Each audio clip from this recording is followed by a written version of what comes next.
All right, I'm going to introduce you and then we're going to have some fun. Hi, everyone. Welcome to the show. Today, we're going to take our show to a whole new level. We're talking about building authentic relationships.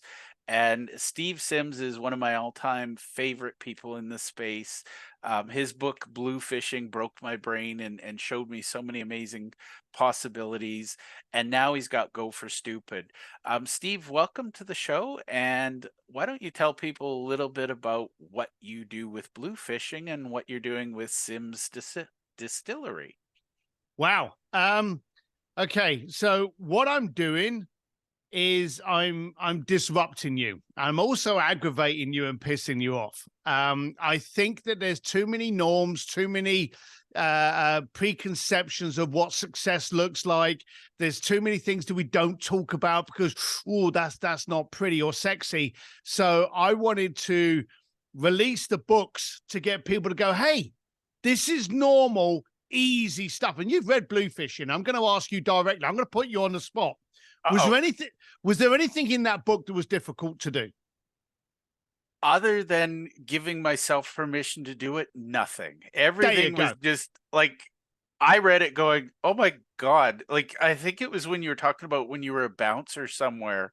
And I was like, "No offense, but if a bouncer can do this, why couldn't I?" That's the whole point. I wrote the book, and I don't want to digress, but I wrote the book. And true fact, I front loaded. When you release a book and you get a publisher to help you, if you front load it, you get paid a big wad of money at the front end, but you get no residuals afterwards. I thought no one was going to buy it because I thought, who the hell's going to buy this? Because it's so freaking simple. Lo and behold, it's now been translated into 8 different languages. It's a bestseller all over the planet, and I'm looking like an idiot. But anyway, the point is, there was nothing difficult in there. But Yeah. I realized that most people were coming up with wonderful excuses to avoid doing what was the most authentic and impactful. Yeah. So the books came out, and then we released Sims Distillery to create the kind of room, the kind of unity and community that you needed in order to support, challenge, and push, not to cheer. We don't want cheerleaders. No one's in there going, oh, you're wonderful. That doesn't help anyone. We wanted to prod you and go, hey, is that enough? Couldn't you do better? Aren't you better than that? How do I get you to where you need? And that's why Sims Distillery was born. So, in a nutshell, I'm out there to piss you off, aggravate you, and get you further than you can get on your own. I love it. And I think that's, to come back, we'll talk about Go for Stupid in a second. But what I loved about blue fishing was I read it and I'm not kidding. I was like, I wonder how many people just say, uh-huh, and then go back to, next, they put it on the Yeah. shelf.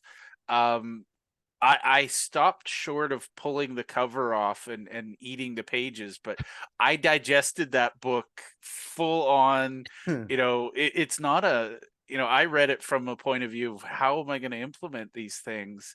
And over, it was just, being authentic, building those relationships. And I got a certain sense of why not from you. Whereas I think most Oh, people yeah. say, they come up with the excuses, but it was just, let's just do it. So, um, now what's the story behind Go for Stupid? I love the subtitle, Ugh. The Art of Achieving Ridiculous Goals. Um, that's the thing. If they're not ridiculous, are they really worth achieving in the first place? Well, you've already answered a lot of it. For a start, I never thought I'd do a second book. If anyone's ever written a book, they're kind of nodding when I say, "Hey, it's painful." It's like a therapy session. One minute you're kind of smiling, the next minute you're reduced to tears. It's harsh, and Yeah. then you put your heart and soul in it, and you release it, and you go, ooh, and now you're sitting there going, do people like it? And I've never been an approval boy. So, but when you release a book, you do kind of sit there going, well, I wonder if this actually helped anybody or if they just laughed or popped open the window with it. So I never ever wanted to do a second book. But then COVID came across, and one of my attributes, which I've been told, one of my peak powers, I suppose, is I get aggravated really quickly. And here's the dumb thing.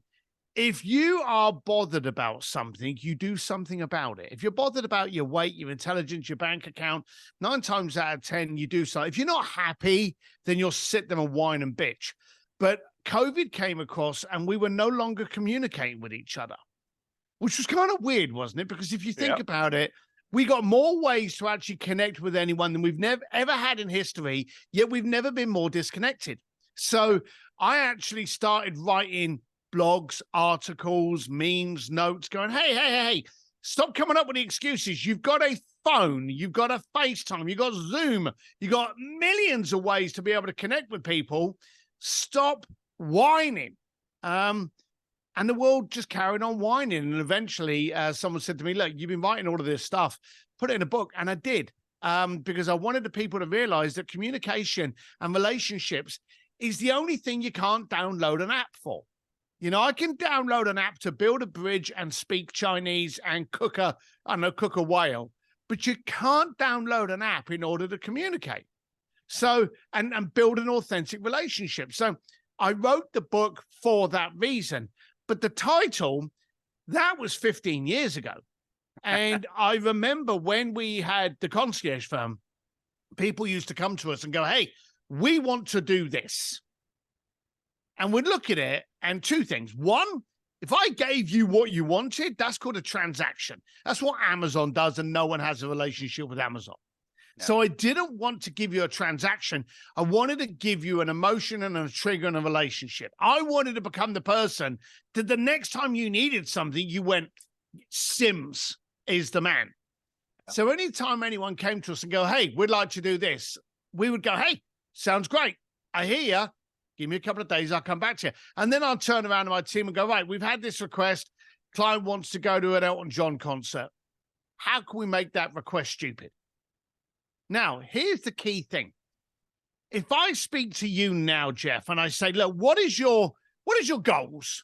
You know, what is your aspirations within your business? What's your plan of attack here? You know, and you go, well, I want to do this. And I go, well, that sounds impossible, but let's break through the impossible. Let's make the impossible impossible. Well, that's all very rigid and fiery, isn't it? Yeah. And anything too rigid snaps, fatigues, and breaks. But if I say to you, I hear you, but how can we make that goal stupid? Now, here's what happens. The second I ask you, how can we make something stupid and ridiculous, you smirk and you become a child. Mm-hmm. And childs don't live within boxes and parameters of you can't do this. Yeah. They go, but I want a yellow pony to be in it. Then let's get a yellow pony. So by making your goal ridiculous, you can now fail at maybe half of that and still exceed 500 times what you would have gone for, because you're allowing yourself to become a child dream. And if you look at everyone today, Larry Page, I want a place where people can get smarter. Jeff Bezos, at your fingertips, anything you want. Elon Musk, cars for the future, going into space. He literally said, I just want to go into space. Now, how can I make it happen? You know, they always start off, Walt Disney's the classic, and they said to him, aren't you, Walt Disney died before the Epcot.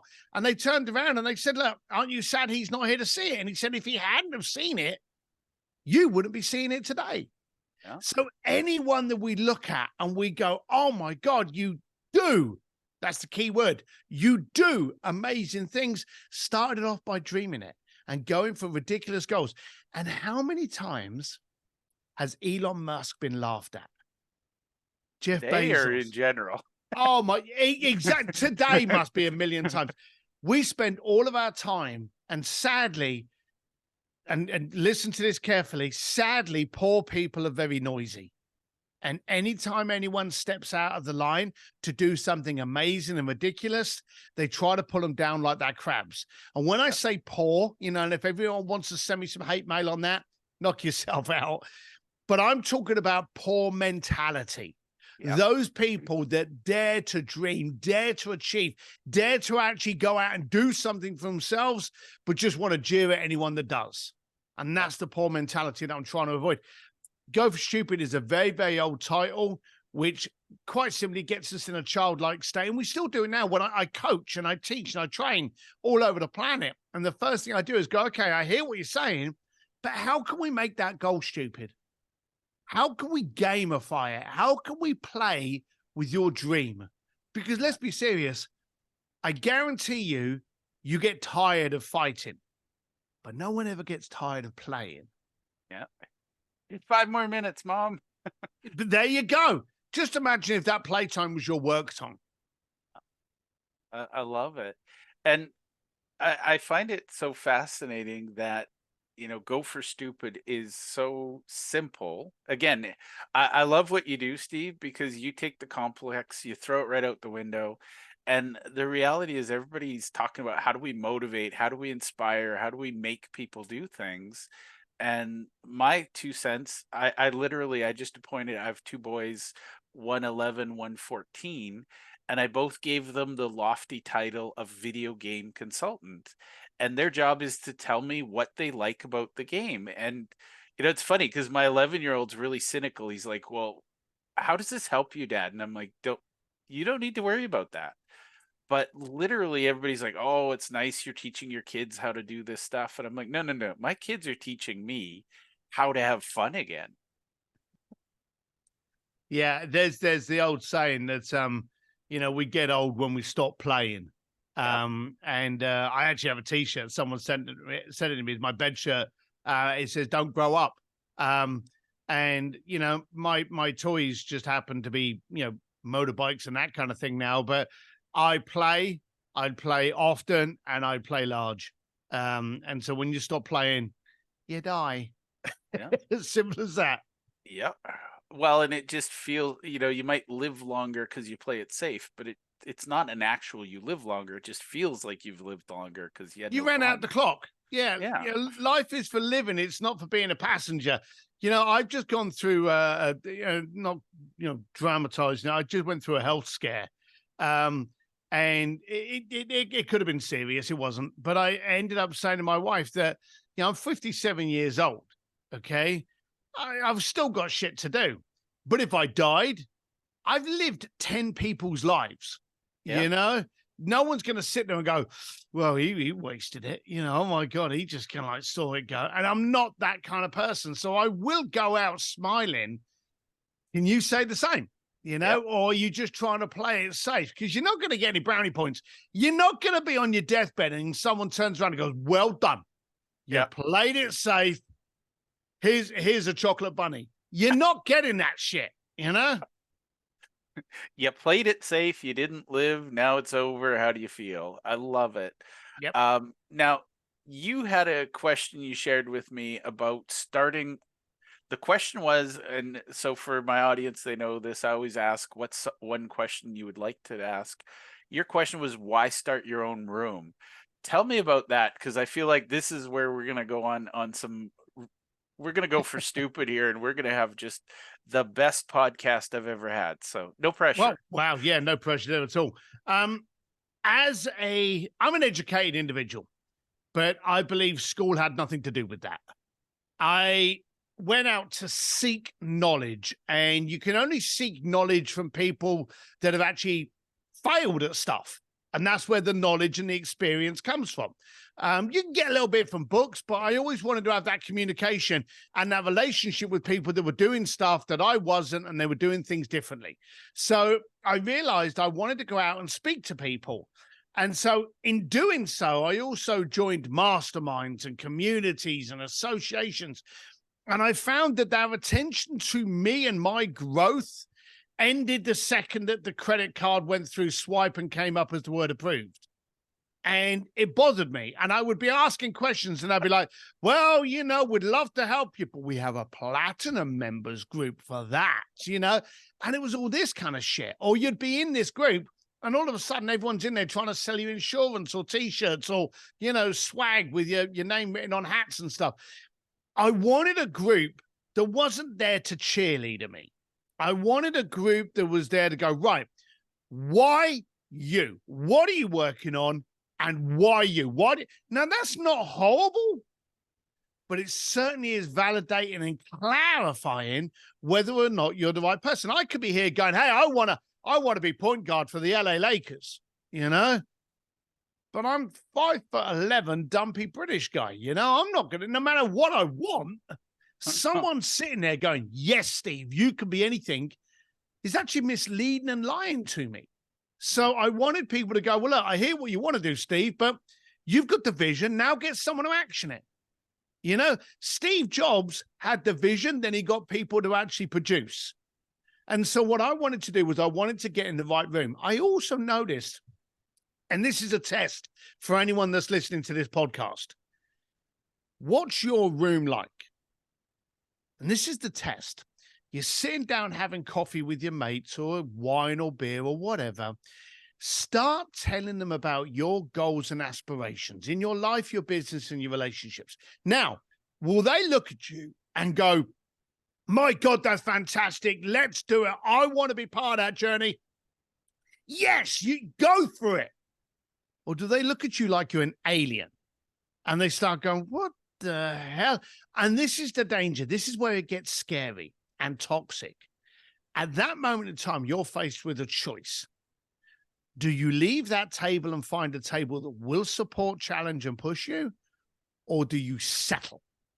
And the downside is most people settle. They go, oh, Jeff, I had a crazy moment. Someone must have spiked my wine. I'm all right. Of course, I don't want all of those things. And we settle into that poor mindset. As entrepreneurs, as anyone listening to this podcast now, you're pissed off dysfunctional kids from Hogwarts. You spend most of your life fitting in until you realize you were never built to. You know, 10% of the planet operates the other 90%. You're part of that 10%. So stop trying to fit in, but start finding a room where those people challenge you. I can't, it would probably upset me, calculate how much money over a 15-year period I have spent on masterminds, events, seminars, all that kind. My search and my goal for knowledge has been thirsty, but I've joined so many groups where I've just got ripped off but ended up with a free swag bag that cost me 50 grand. There you go.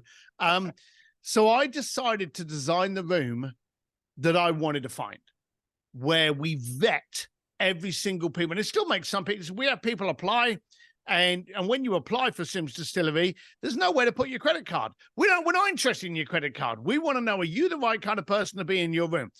Your credit card's just a fuel to drive the car. Yep. We want to know, are you the right kind of person that we want to be around?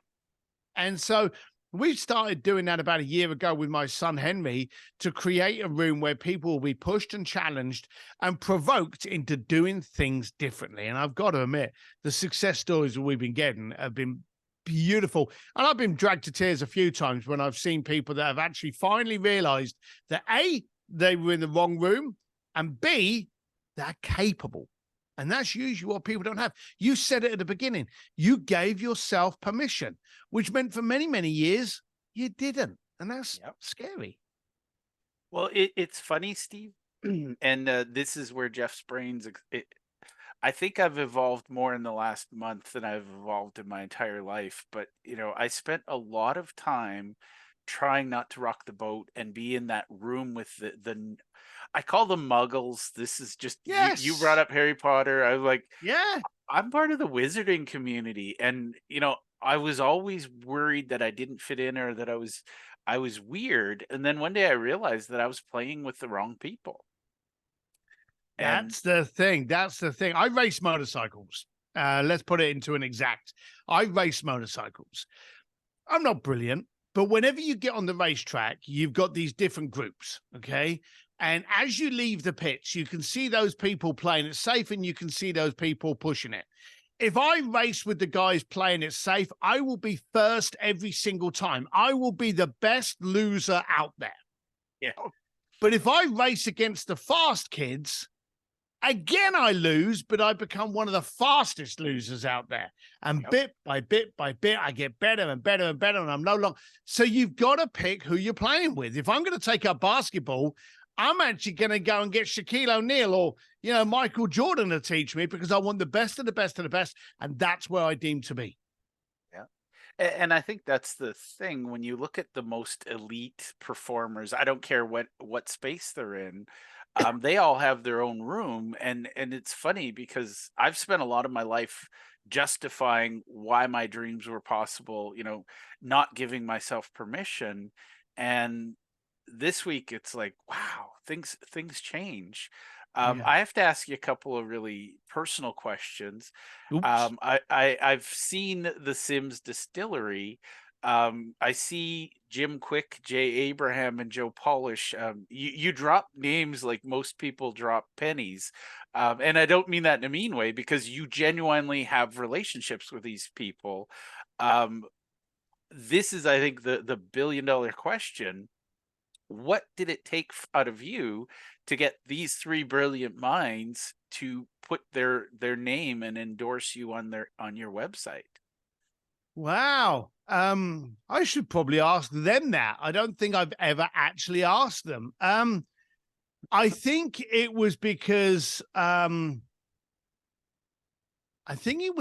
led with intent and commitment before I ever asked anything. Because the people you're talking about, I've known for like 15 years. And I wanted to learn, grow, and understand from these people.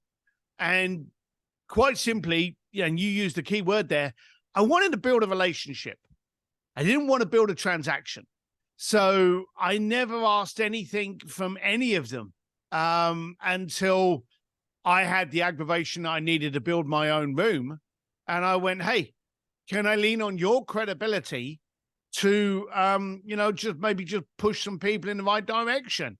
And the funny thing was, like Jimbo, gorgeous boy, he endorsed my book. And then when it came out, he said to me, just to let you know, I've never endorsed a book in my life. And I was like, shit, well, thank you very much. And when I was talking to Jay, I went, Jay, look, you kick around with Damon John and, Tony Robbins all the time. And, Jay's a good friend. But I said to Jay, would an endorsement be too far out of the way? And it's kind of hard to ask a friend for Yeah. you to endorse them. And Jay just turned around and sent me a video and he said, whatever Steve's involved in, I endorse him. Simple as that. And I'm like, jeepers, this is Jay Abraham. So, I think Joe Polish just wanted to get in on the act because he gets very upset if he's left out. But no, I think genuinely I wanted to help and nurture them, knowing that one day maybe I would have an ask. And there's lots of people that I know very, very well that day hasn't come. So I've not needed anything from them. I haven't asked them. I'm also not going to get upset if they say no. Yeah. Because they may be on their own promotion thing. They may be focused on something else. I think that's one thing that happens. People turn around and go, well, hang on a minute, we've been mates for ages and you're saying no. Like I had someone say to me a little while ago, could you promote my book? But they wanted me to promote it at the exact same time I was promoting mine. And I went, I can't, I'm in my book tour at the moment. This was back last October. I said, but here's the scoop. Hit me up in 8 weeks' time and I'll throw you on my podcast, and we'll do it. And he was like, great. So I gave him a reason why. But I think the focus is to focus on the relationship and not on the transaction. Love it. And I think that's where I see a lot of mediocre people, because that when I read your first book, when I read Blue Fishing, I don't know if you identified yourself as a networker back in the days when you were, bouncing at the No. bar, but I'm like, this guy gets it. And that's the part I'm fascinated by, is the best networkers on the planet get that you serve others, you help others, and I don't know where the next thing is going to come from. I don't know who's going to buy my something or join my group. I just know that if I help enough people, the universe brings wealth back to me, and it feels like you sort of were born with it, or you figured it out innately. And what I loved was, it was just, I hear people all the time. I'm gonna give you the wisdom from my son when he was 8. He went to a new school and he was scared because he didn't know anyone. And I took him to school and I walked him up to the door. and he saw this other kid that looked a little sad and lonely. He walked up and said, "Hi, I'm new here. Do you want to be friends?"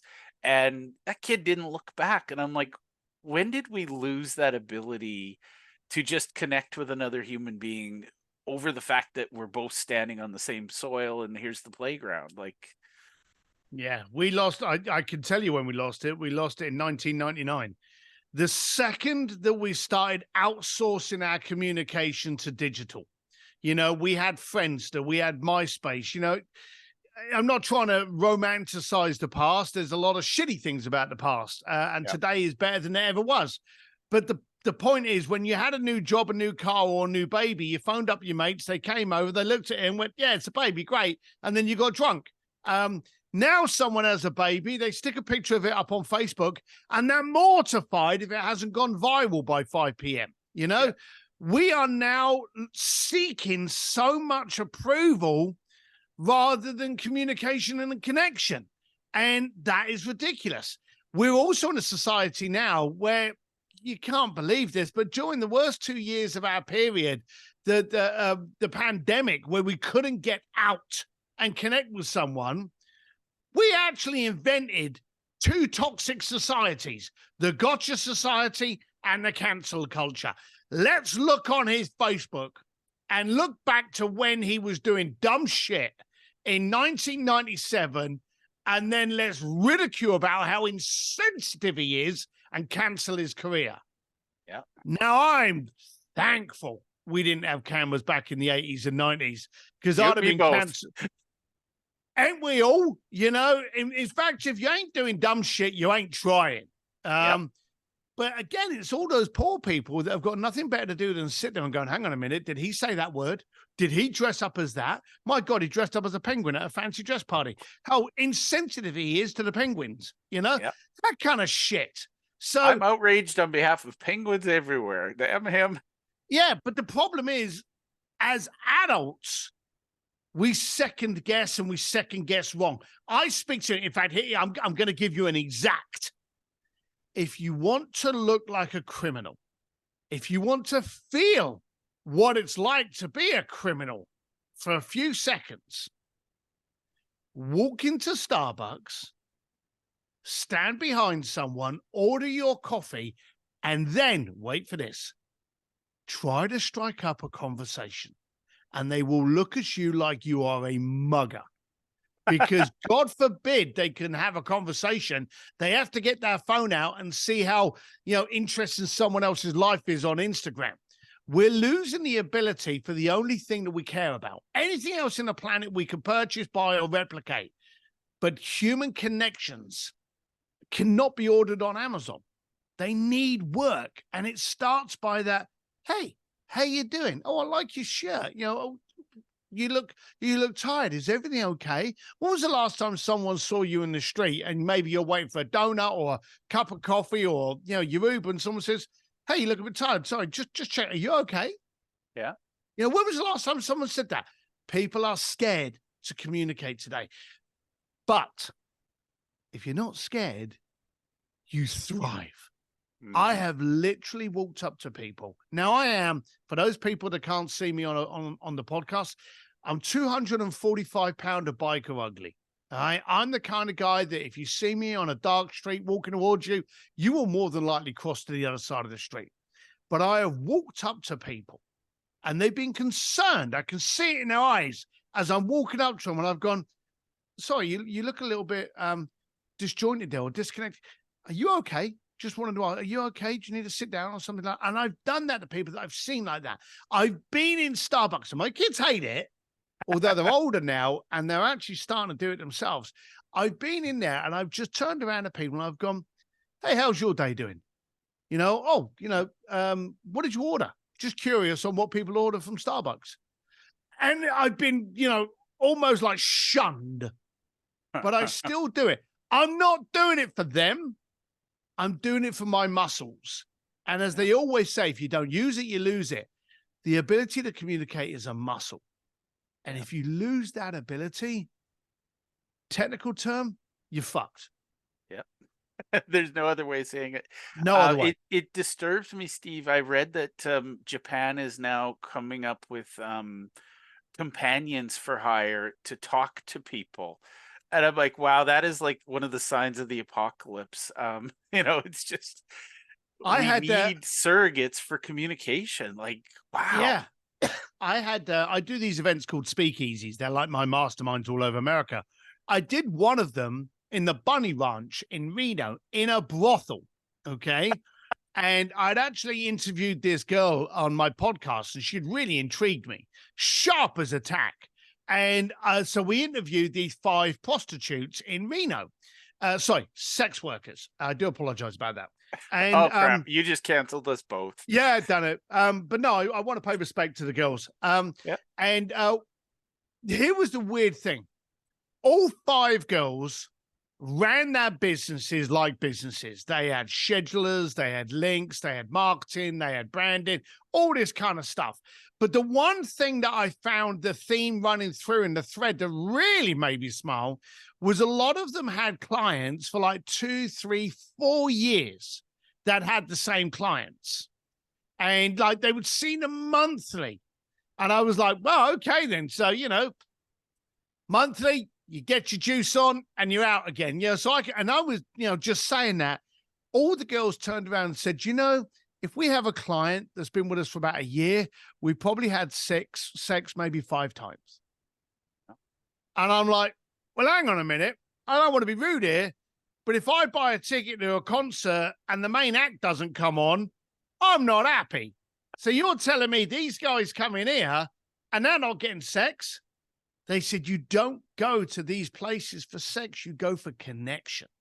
And a lot of the guys go there literally to put on the football game, order a pizza, to be able to communicate to a woman that's not going to judge them. Yeah. And we're in a very, very judgmental society. We are immensely fast to judge and incredibly slow to listen. Yeah.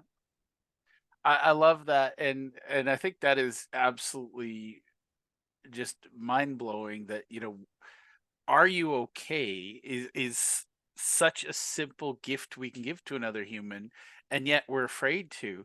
Now, Steve, I promised I'd get you out of here so you could go have yourself a cappuccino. Yeah. I'm going to ask you two more questions. Okay.